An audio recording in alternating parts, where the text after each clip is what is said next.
Assalamualaikum warahmatullahi wabarakatuh. Selamat pagi Ananda semuanya. Apa kabar Ananda hari ini? Semoga kita semua masih dalam lindungan Allah Subhanahu wa taala.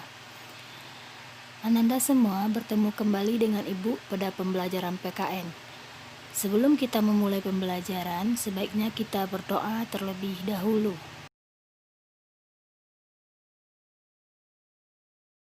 Baiklah Ananda, minggu lalu kita sudah membahas tentang perkembangan demokrasi di negara Republik Indonesia. Pembahasan pertama kita pada waktu itu adalah demokrasi parlementer, yaitu yang berlangsung dari tahun 1945 sampai 1959.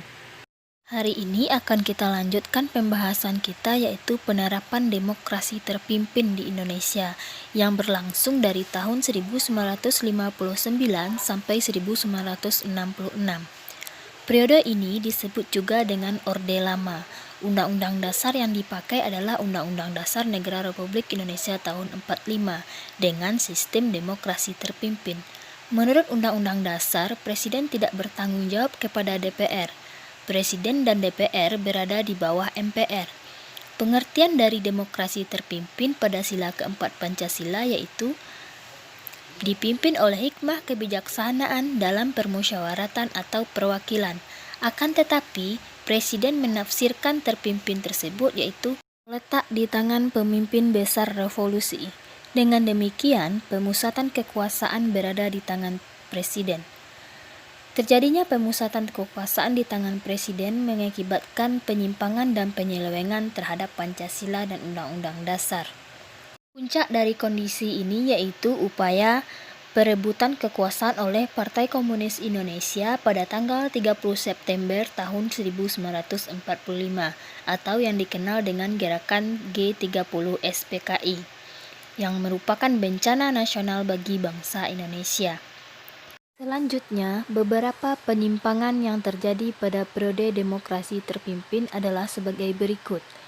Yang pertama, Presiden mengangkat anggota MPRS berdasarkan penetapan Presiden nomor 2 tahun 1959.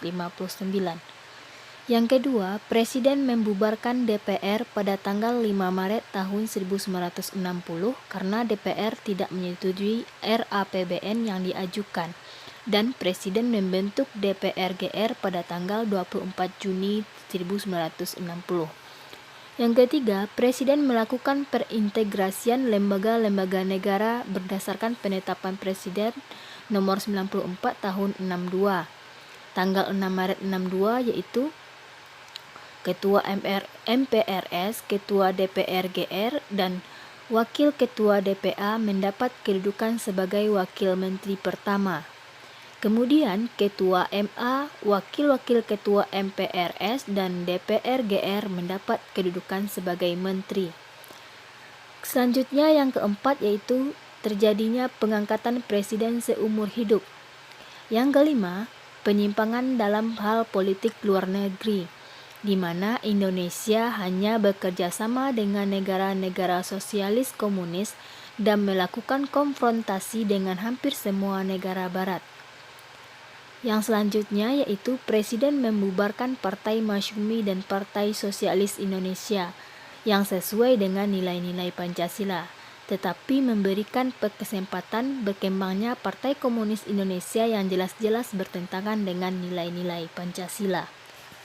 Kondisi-kondisi tersebut membuat stabilitas politik dan kehidupan ketatanegaraan tidak berjalan sebagaimana mestinya, terutama masalah keamanan dan ketertiban masyarakat.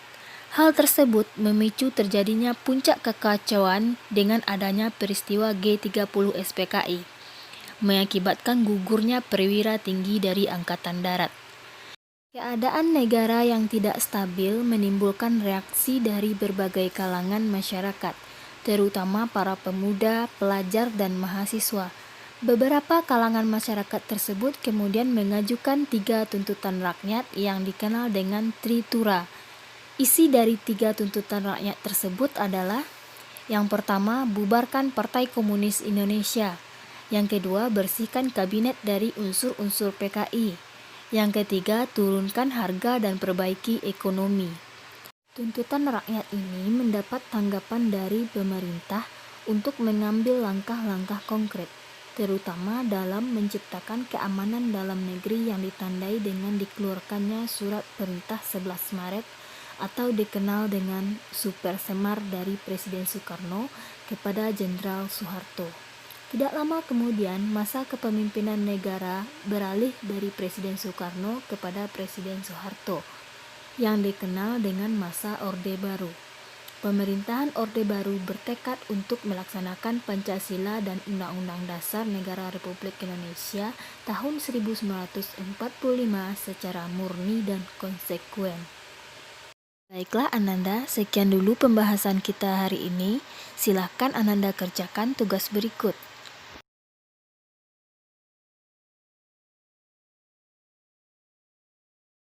Ananda, sampai bertemu kembali pada pertemuan berikutnya. Wassalamualaikum warahmatullahi wabarakatuh.